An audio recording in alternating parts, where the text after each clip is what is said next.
still in your group if possible. If you need to, you can go to a different group.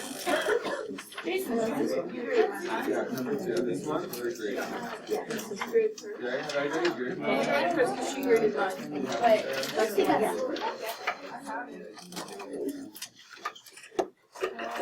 You'll be on Friday though, right? When's you on Friday?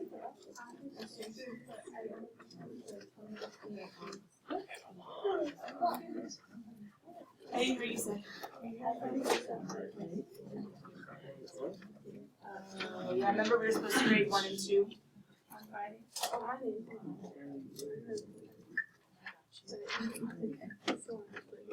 Alright, you guys have switched, right? Write your name at the bottom as graded by, and then you guys can see the points up at the top. Brandon, if you're your calculator right now, you already switched. Okay, cool. So, color pen out, name at the bottom. Guys, remember, if you don't do your FRQ, you're also hurting people around you, because then they're grading a blank one, which is kind of lame. I mean, it's easy, which is really sad, but it's not fun. It's not fun to put a 0 or a 9. Okay, letter A, you guys can see the 486 shoppers per hour. If they don't have shoppers per hour, they don't have 486. Either one makes it an X. But if they have both, then they get a check. Letter B, they get 1 check for getting the correct 301.5. I guess they could have also done 301 and a half. It's a calculator problem. Why would you do that? You could put 0.50, 0.500, but when the last decimal places are zeros, you can leave them off. You could have also just boxed 1/3 times 3,280.5 minus 2376. You could have boxed that, but you could not box. This does not count as the answer. This does not count as the answer. They have to either have all the numbers plugged in, or they had to have simplified it. Either one gets in the first check. The second check is if they say average rate. They have to say average rate of shoppers entering. They have to have shoppers per hour. And between 6 and 9 hours. That's a sad thing. They could say something like the 6th to 9th hour of the sale. They don't necessarily have to say T equals 6 and T equals 9, but they have to have average rate, shoppers entering, shoppers per hour, and 6 and 9. What? When do you know? Oh, wait, is that for B? Yeah. Oh, okay, now. Whenever you see an integral with a fraction on the outside, it's almost always average of whatever. Average of whatever. They could have said average value of S or average value of the rate shoppers are entering. But they do have to have average of the S prime or of the rate of shoppers entering and then shoppers per hour. Remember, if they do not have one of these parts, or if they make one of these parts wrong, it does have to be an X. Letter C, you guys can already see the integral. They get 1 point if they use the integral 0 to 12 of L of t dt. They get 1 point for this part right here. 0 to 12 of L of t dt. If they use that at all, they get 1 check. If they use S of 12, they get 2 checks. And then I think in letter C, did it say round to the nearest whole number? That's why you need to have the 196 shoppers in the store. Technically, you don't necessarily need to say shoppers in the store because that's literally what they set up above. But guys, it's always better if you go ahead and explain your answer, not just give 196. Technically, I will still give you a check for 196, but please explain, even though they did it. Just steal the wording. Shoppers in the store at the end of the sale. Da, da, da, da, da. 1 point for the integral, 1 point for S of 12, 1 point for 196. And then letter D. The first point is talking about did they find critical numbers? And the way to find critical numbers is to set S prime minus L equal to 0. That's why they're explaining that. So if they did find or think about, even if they didn't get the critical number right, if they wrote set the rate equal to 0, S prime minus L equals 0, if they wrote that, they get a check. If they figured out, or if they put 5.545, they could have rounded, or they could have written it all out. If they had this as the final greatest time, put a check. And justification, they have to somehow show testing endpoints and critical numbers. They could have written that, and that would count. It could have made a table, and that would count. So whether they wrote, when testing critical numbers and endpoints, that could be the justification. I kind of disagree in the sense of, with justification, this is the one time the AP is kind of loose on explaining what you did. Usually you need to put it into words. But technically, with absolute extrema, they do let the table of testing the critical numbers and the endpoints be the justification. That's rare. This is the one time where the table actually does work. Any quick questions about any of the answers that you have that you're trying to grade? Otherwise, you can count up and out of 9. Katrina. For one, do you get a check if you have the right, if you have sharpest power? For letter A, Yeah, right. if you don't have 486, like, they have to have both pieces to get that check mark. If they're missing one or the other, they get an X. You can write in what they missed, like maybe they got 486 but they forgot shoppers per hour, write it in for them, or they got shoppers per hour and they didn't get 486, write it in, but that is not a check unless they have both. Any other quick questions?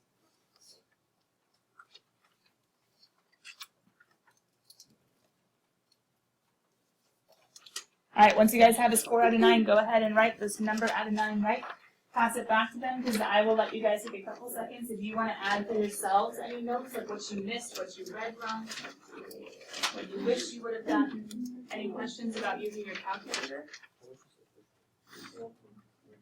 I think the most confusing part of this was that S stands for number of shoppers and L stands for rate. S is number of shoppers entering, L is how fast they're leaving. So they measure two different types of quantities. If you guys want to write in a few forevers, this one up here, oh dear. This one up here is average value. I don't even know that much. This one up here is an average value forever card. This one right here is technically integration is net change.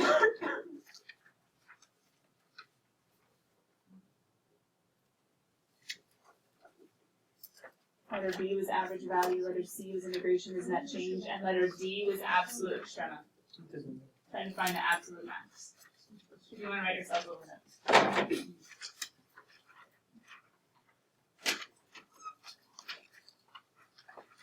Okay, if you guys have your 2016, remember that was homework number 2 is actually due on Friday. Just a few of you we gave the entire weekend to because we had people at Viola. So that's the only reason we didn't grade this one on Friday. It was due on Friday, the one you guys just graded. The homework over the weekend was numbers 1 and 2 in your 2016 FRQ. So go ahead and pass 2016 if it's ready, back and over and in. You guys are going to put it in the manila folder. So if you want to turn it in by the end of the day, it goes inside the manila folder. Look at the top, it should say 2016. It's your staple packet, make sure your name is on it.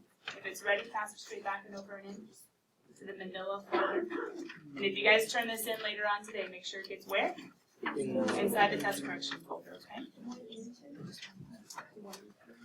Because we're going to put the one you see you think's on top. So I'm just trying to keep them all nice and organized. Does that make sense? Okay. All right, let's go ahead and when you see you think, let me clear this writing off.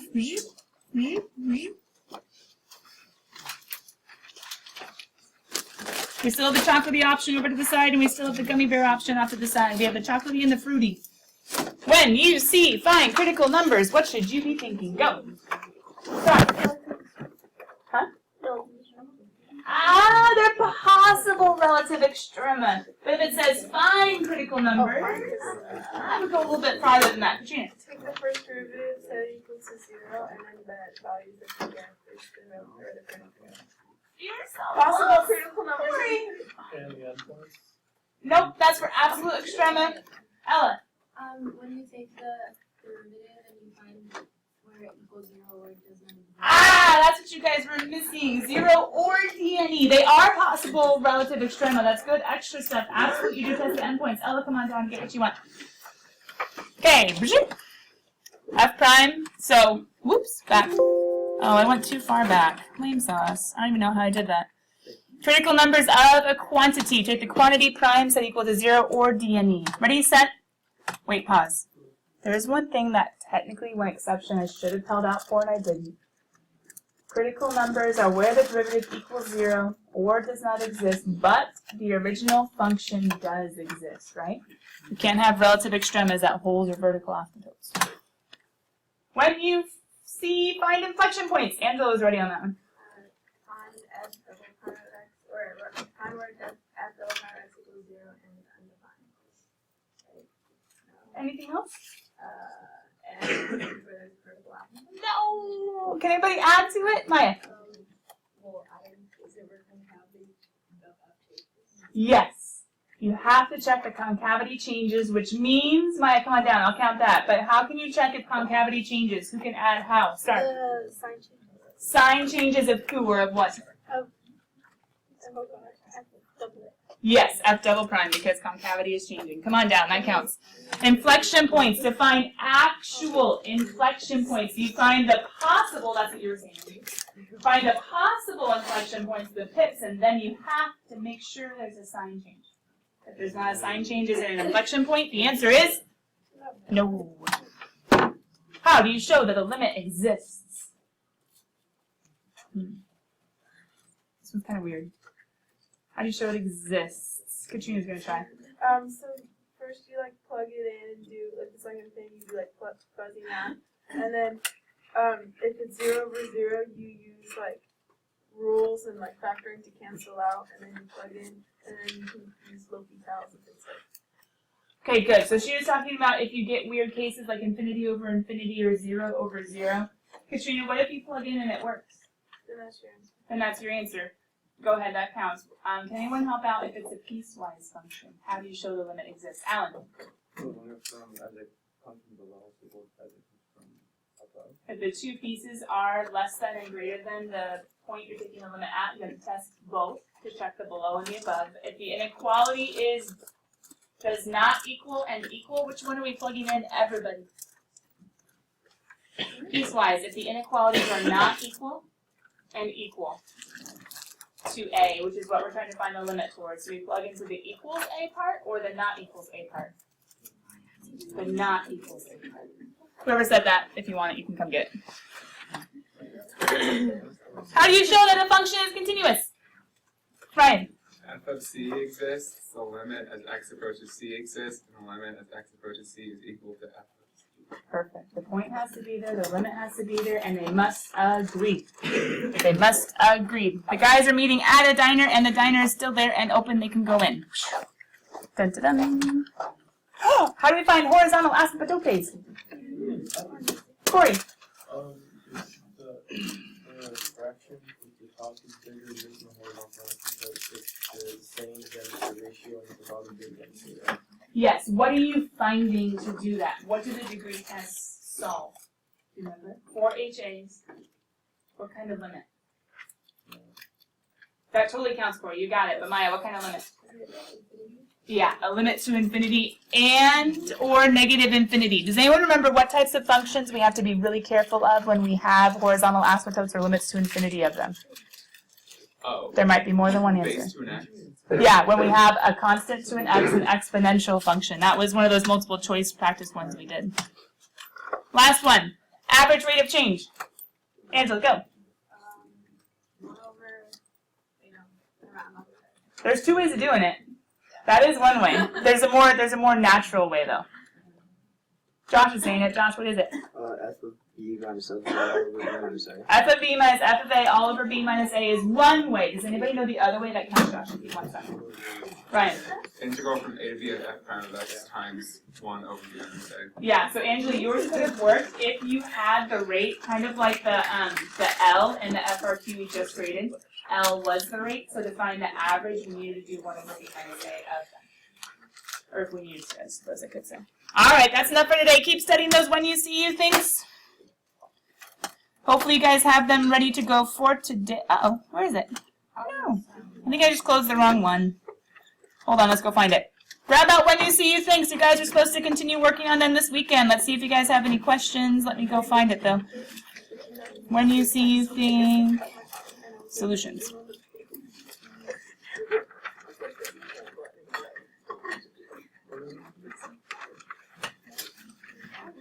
Where were we starting? E? No, we're not starting A. All right, I'm going to give you a few moments on this page. I heard a question though. Katrina. What's the B minus A over N? Oh, remember that's when you're trying to find, when you're not given a table and you're doing the Riemann approximation by hand, you're able to space the rectangles evenly. So this is your delta x. Delta x, when you're able to equally space the rectangles, is b minus a cut into n pieces. So if your x interval is 10, and you're trying to fit in 10 rectangles, 10 minus 0 divided by 10, each rectangle will be a base of 1. So this is how to make a base if they don't give you a table that defines it for you. But technically, guys, I wouldn't stop there. I wouldn't stop there. I would do something to the effect of a is equal to base times height, which is equal to delta x times f of x, and you could do like a little x of c. And you choose the x values that are on the left of each subinterval. You could use the exact same formula for E2, just say x of c are going to be the x values on the right of each subinterval. And then you can use the same thing for E3, just you're going to use the x values that are in between or in the middle. And we saw that in, I think, wasn't it FRQ number 1 that we graded on Friday? The midpoint approximation, when you jumpity jump, there were y values in the middle that you were supposed to use. Yes. Okay. Which one? E4?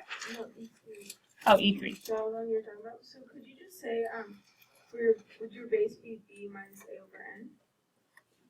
That's if you're not given a table. But if you're given a table, remember you have to do the jump from one interval to the next of whatever they gave you. So they might be unequal. Does that make sense? That's why that formula, I'm like, okay, that's great, b minus a over n, but that's ideal. That's if you can split it up, but in tables, they split it up for you, so delta x might be different numbers. That's why I do the a1, a2, a3. E3, choose the y value in the middle. E2, choose the y value on the right of each subinterval. E1, choose the y value on the left. Bridget. Can you do E10? Yeah, can I scroll down?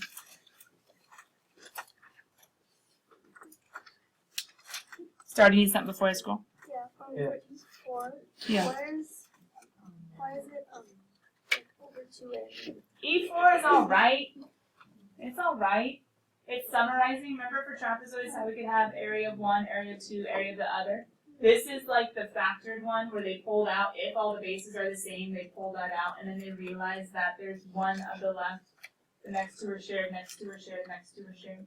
But you could also use what we did in our forever card, which is a is equal to 1/2 base times height, which is 1/2 delta x, which might not be the same, so it might not be able to be pulled out, times height 1 plus height 2. And then plus f of x, c plus f of x,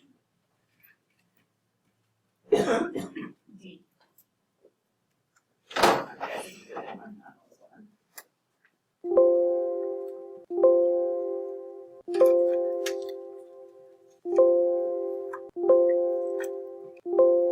Smart people keeps losing the orientation that's not. It's supposed to make it a little more accurate. I mean, that's what the smart people told when they first trained us on. So star, it's good. It's just almost always a trapezoidal approximation. You're not doing by hand. You're doing with a table. So I just showed you the other way, using 1/2 base height on the side. Bridget, you were asking about E10. Yeah. E10 is the integration as net change formula. I would write that as your hint. This was the one that was the key to figuring out how many shoppers were in the store at 12.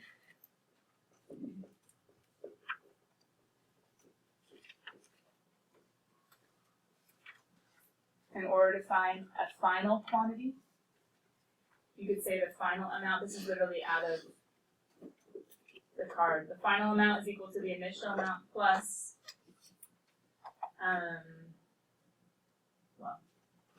plus the integral from a to b at the rate.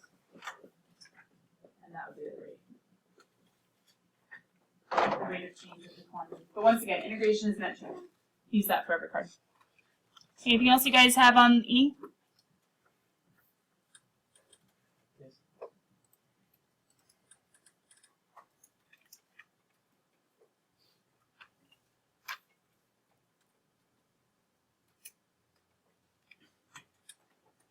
Isn't this FTC part 1, FTC part 2? Sorry, FTC part 2, and then it's going to X and going to U. I apologize.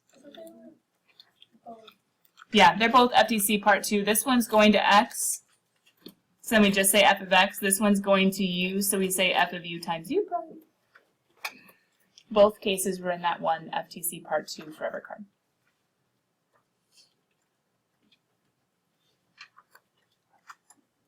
Okay, you guys can start seeing F.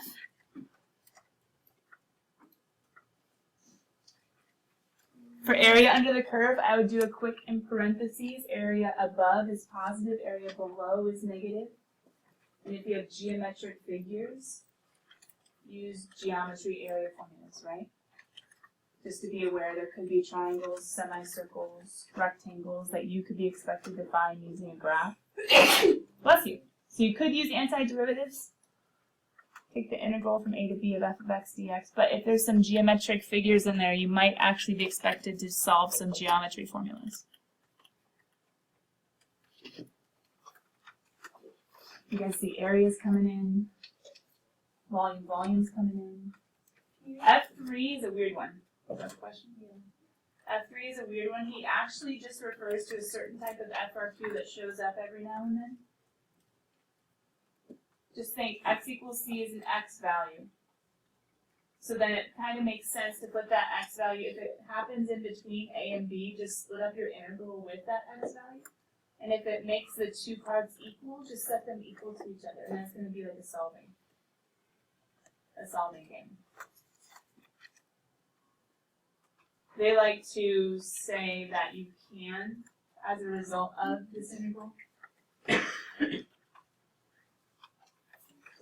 you can actually go ahead and change this up just a little bit and say the integral from c to b is the same thing as the integral from, how would that work? The integral from c to a plus the integral from a to b. They split this one up at a, and then they're able to do this snazzy, like set them equal to each other. But I think this formula is usually enough to be able to solve. So just put the bounds at c and set the two portions equal because they're two equal areas. Katrina? How would you solve for that? Because, like, wouldn't my the Yeah. So you would do FTC. That's why some people like this one better, because maybe you can get that one to be a number and then you just have to do it once. Here you'd have to do it twice. You anti-derive, you plug in c, it's going to be a formula. You plug in a, it's going to be a number. Equals, you anti-derive, plug in b, it's going to be a number. Plug in c, it's going to be a formula. Then it's just going to be one variable of c. Oh, okay. So you'd actually be solving it by hand. Does that make sense? Yeah, you'd be solving by hand.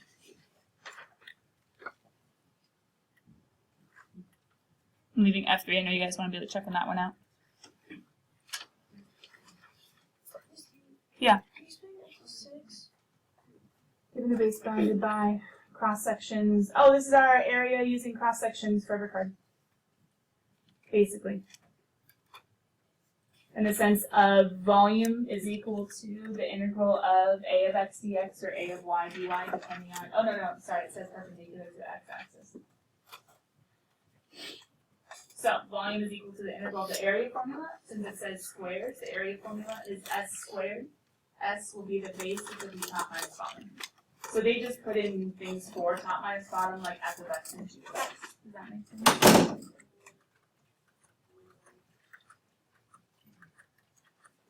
Your forever cards. Hey, speaking of forever cards, why am I bringing that up right now?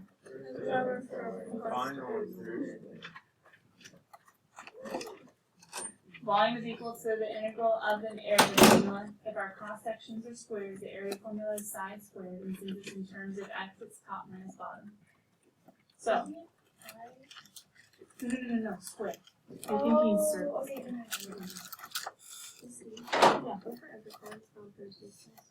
1 through 49.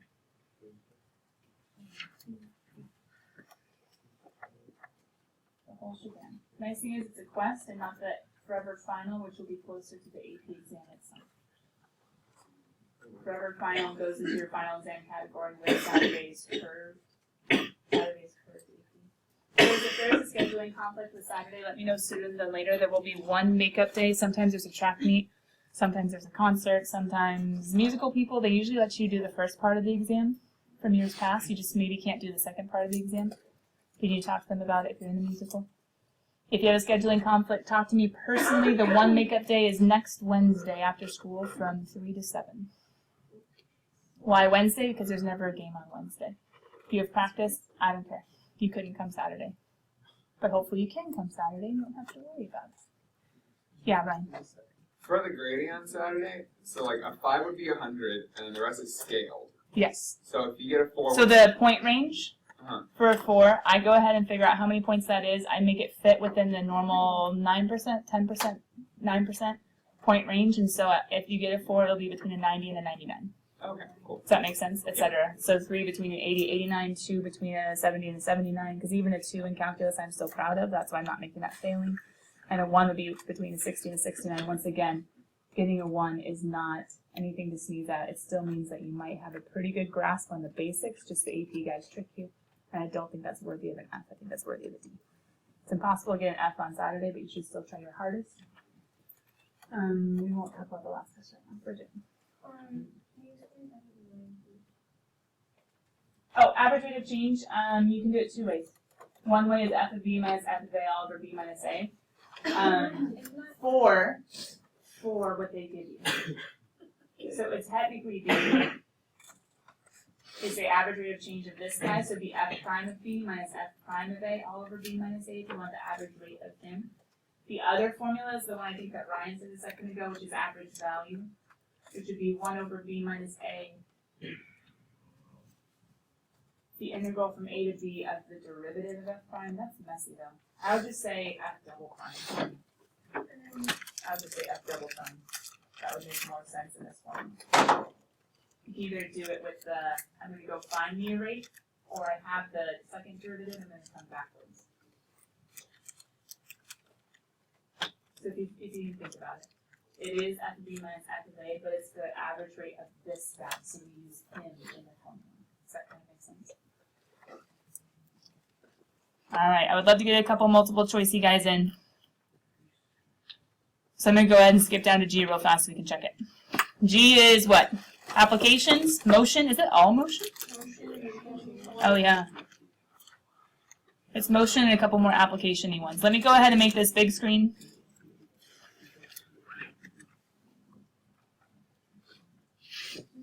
Yeah. Could you explain G3? Oh yeah. Oh, G3 says to get from acceleration to position, you have to go backwards twice. Does that make sense? So acceleration is position double prime, so we have to integrate acceleration once to get to velocity, and then you have to integrate that velocity again to get to position. And they're saying use your clues. If it says at rest or it's dropped at rest, starting from at rest, or if it's dropped, we can say the initial velocity is 0, and that's our clue to find the first C for velocity. And if they give you the initial position, you can use that initial position to find the last C. So they're saying use your clues. At rest means initial velocity is 0. You have to integrate twice. If you guys notice, there are a few things like average velocity. Oh, S of B minus S of A all over B minus A. Some of these formulas show up again and again in different contexts. Instantaneous velocity, it's S prime. A lot of the ideas go together. Find the minimum. That's the endpoints and the critical numbers. Yeah, baby. So you think average velocity is the same average, like, Yeah. formula, just with different. Right, so whenever you want to do average rate, you take, like,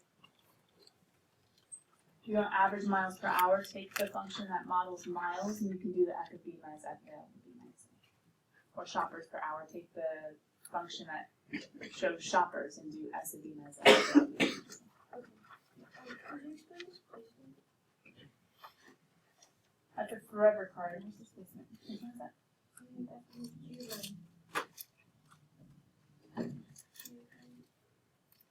Oh, if they want to figure out the difference of position, so how far it went between two times, that's another way of saying it. How far it went between two times, you just do displacement, which is different. This is a forever card from A to B of velocity. That's different than total distance traveled, which says I don't care if you're going forwards and backwards, I just care like all the positives added together, like an odometer on your car. And that's when you have to take the absolute value of velocity. I don't remember what forever cards. So this one's saying what's the difference in where you ended and where you began, like final position minus initial position. This one's saying what's the accumulation or the addition of all the distances you traveled, whatever direction. Yeah, you can put A in there. Just realize it'll be time, but yeah. Katrina. Could you explain the last four questions? Like, 9, You mean 13, 15. oh the ones that aren't shown yet? Yeah. So starting at 12? Yeah.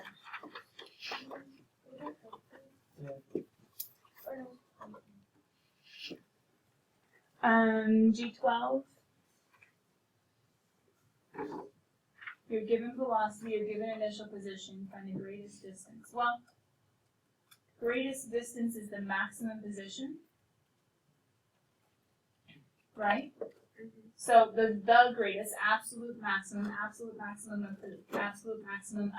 S, because it's distance, right?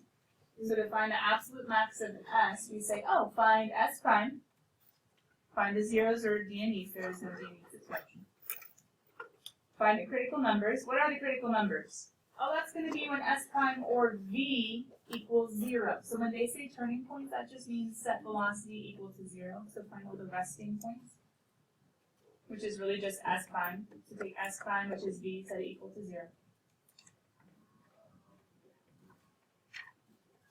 And then basically test your endpoints and your critical numbers.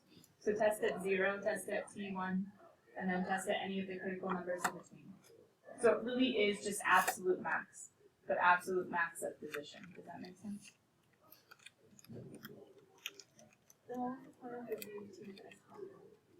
Because they're trying to apply it to motion. So to find the greatest distance, they're saying, hey, realize that's the maximum of S, which is S prime, which is V. So like, it's going to be called different things possibly in your problem. So they're reminding you that S prime is V, set V equal to 0. And then test that, they call them turning points, because those will be where the signs change in your center. They're just plain snappy terminology. So I'd say test the critical numbers and the endpoints. How do you find the critical numbers? Set S prime, which is V equal to 0, that's G12. G13 is getting you ready for related rates. If it says the volume is changing at a rate of, or the radius is changing at a rate of, or the area is changing at the rate of, rate. Attach a rate to volume, dVdt. If it was area, attach a rate to area, dAdt. If it's radius, attach a rate to radius, drdt. That's all related rates. G14, the meaning of an integral from a to b of a derivative. Just think FTC. Isn't that just going to be r of b minus r of a? So it's going to be the change in the meaning of. The change in r over a to b. I would take this one, the change in r from a to b. Then they just kind of show you integration is net change as a bonus. I don't know. But I would just say this is r of b minus r of a by FTC. The change in r from a to b. Last but not least, G15. This is your classic in-out problem. Something's coming in, something's going out. We saw it earlier this year with an amusement park. We saw it a little bit later, I think, with tickets for a concert. Was that an in-out problem? You guys just saw it in FRQ number 2 with the shoppers that were entering and leaving the store. So this is just saying, it's giving you an example of an in minus out problem where you have a quantity that stands for what's coming in, a quantity that stands for what's coming out. But in this problem, they say F is a rate and E is a rate. In your shoppers one that you guys just did, it got confusing because S was how many shoppers are coming in, L was the rate of them leaving. So that's why that one was a little more complicated because they weren't measuring the same way. But whenever you have something coming in and something coming out, you have to subtract the two. If they're rates, you have to take an integral to get back to the quantity, to get away from just the speed, the how fast. So they're just telling you all sorts of things that could be asked of an FRQ with this scenario. Does that make sense? What's on top is that just n? The interval from 0 to n? Yeah, they just chose n as sound, I don't know why. Oh, they said t equals n minutes, so they just use n as the top one. Guys, we didn't get to do multiple choice today. That's not necessarily bad, because this one you see you think I think is super important. There are a few very, very, very specific types of AP questions. It's not just your forevers. It's not just reminding you how to solve basic calculus stuff. It's giving you AP wording and trying to have you think through it. But that doesn't mean you totally understand it all. So, I'm going to collect it today by the end of the day. If you guys have it ready in just a moment, we're just going to pass it back, pass it over, and put it where? In or on top? On top of it. But, just because I'm checking to see if you attempted it does not mean that you can't come some other time this week and get it back. Probably tomorrow. Maybe on Wednesday, because I need to use going to grade it tomorrow. But when you guys get it back, come in and be like, okay, I really don't know how to do this. Can you show me an example of life? Does that make sense? Make it your own that way as well. So today is just to see if you attempted and mostly got through all the different topics. But that doesn't mean that you haven't mastered. We're going to be mastering this all the way to the AP. If it's ready, pass it back, pass it over, pass it in. Bridget, go ahead and yeah, I need to check you out some accountability. It's for me to do it right now in 30 seconds. But don't worry, because I do have for you guys tonight 2 FRQs I want you to practice with that are non-calculator. So grab one from each stack on your way out of the room. I'm not saying don't study tonight. Study your forevers. Get away from the one you see you think. You get the foundations of forevers. Get the foundations of the forevers. And grab a 3 and 4. You need both of them on your way out. You guys can leave.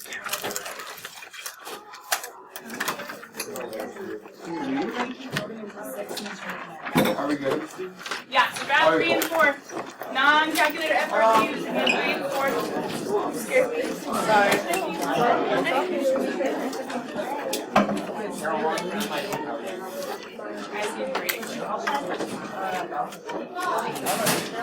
Oh, sorry.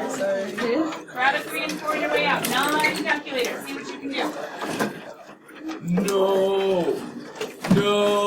They're literally supposed to be 15 minutes each. If you guys want to set a timer and be like, I'll do the best I can, that's cool. I don't mind. You don't have to agonize over these guys. How many FRQs are there? 6. Yeah. I heard my name.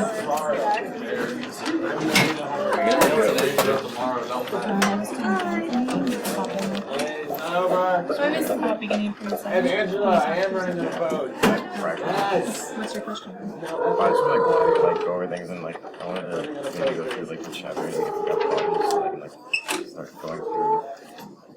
I feel like I mean, the multiple choice huge document with online is a great one because you can literally search and you can search for like, let me do a derivative, let me do a linear. That might be. I didn't know that was on there. Oh, so in Google Classroom, there's a link to the document that I'm pulling multiple choice from. It's a huge PDF, lots more problems than we're going to do this week. But you can control F and find collections, and there are answers right before the question. So you can check it. That's a good idea. We know about you. Maybe you can like pop the side these things. For you. So much work today. Well, you know what his fault is that? Shut it.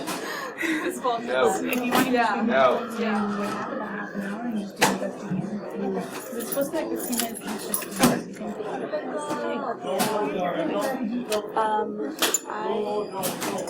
ended up leaving early on Friday, and I thought I was gonna